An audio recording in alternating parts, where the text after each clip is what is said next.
Hey everyone, welcome back to the channel. Today we're exploring one of the most breathtaking stretches of coastline anywhere in the world, Big Sur, California.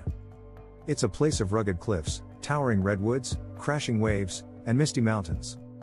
But beyond its stunning beauty, Big Sur also has a fascinating history, from Native American homelands to Spanish explorers, from rugged homesteaders to 20th century artists and counterculture icons. Let's dive into the story of Big Sur.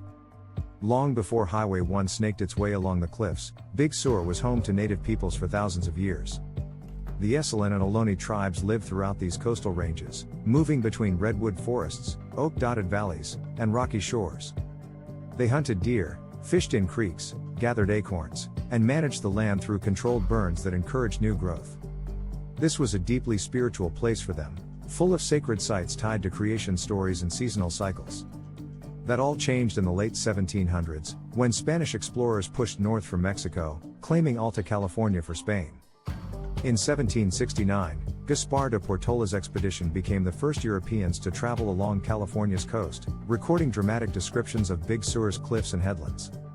The Spanish named the remote region El País Grande del Sur, meaning the big country of the south, since it lay south of Monterrey. Eventually, this got shortened simply to Big Sur. But the Spanish largely left Big Sur alone. It was too rugged and isolated for ranching or mission development. So while much of California was overtaken by missions and cattle ranchos, Big Sur remained largely in indigenous hands. Sadly, even minimal contact brought devastating impacts. European diseases spread through native communities, and many Esselen people were later relocated or absorbed into the Spanish mission system, especially at Carmel and Soledad. In the 1800s, after Mexican independence and then California statehood in 1850, Big Sur began to attract a new wave of settlers. Drawn by land grants and the promise of homesteading, rugged pioneers staked out plots along the creeks and canyons. Life here was tough. The steep terrain made farming difficult, so most families survived by hunting, raising livestock, and harvesting redwood timber. Small sawmills cropped up to turn these giant trees into lumber for booming towns like Monterrey and San Francisco. One early pioneer, William Post, settled near what's now Post Ranch in the 1860s. His family would become one of Big Sur's most enduring names, helping shape the region's future. Still, Big Sur remained cut off from the rest of California. For most of the 19th and early 20th centuries, there were no roads at all. If you wanted to visit, you had to come by horseback, mule, or rugged trails along the cliffs. This isolation was both a hardship and a blessing. It preserved Big Sur's wild character, kept development at bay, and gave it a sort of mythic, untouched quality that still draws people today. That all changed with the arrival of Highway 1, one of the most ambitious public works projects in California history. Construction began in the 1920s, employing hundreds of workers who carved the road out of sheer cliffs using dynamite, picks, and steam shovels. It took over 18 years, with countless delays from landslides, storms, and the Great Depression. But finally, in 1937, the Pacific Coast Highway officially opened, linking Carmel to San Simeon and unveiling Big Sur to the outside world. Suddenly, what had been an almost inaccessible wilderness was now a scenic drive that anyone could experience. Motorists came by the thousands, marveling at vistas like Bixby Creek Bridge, which became an instant icon of California's coastal beauty. Artists, writers, and dreamers also flocked to Big Sur, drawn by its isolation and raw natural power.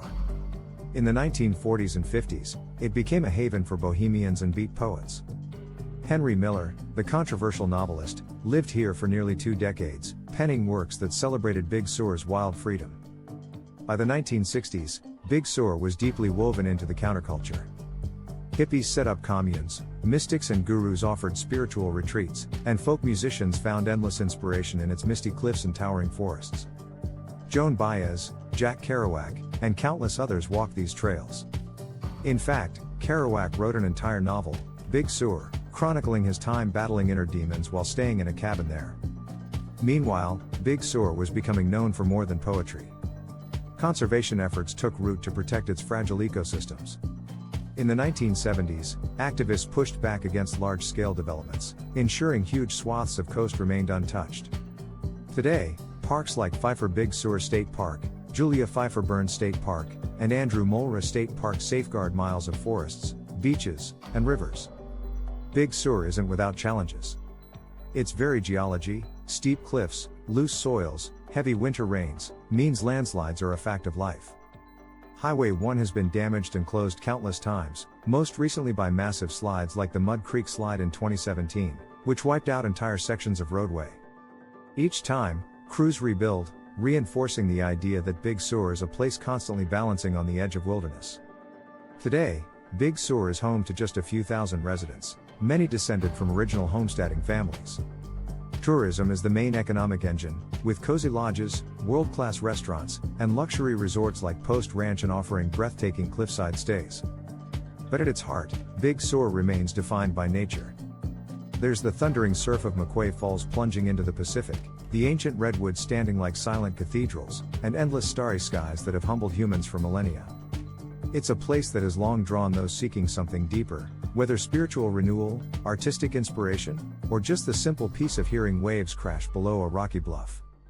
So from ancient Esselen camps to Spanish explorers, rugged homesteaders to literary legends, Big Sur's story is one of raw beauty and resilient spirit.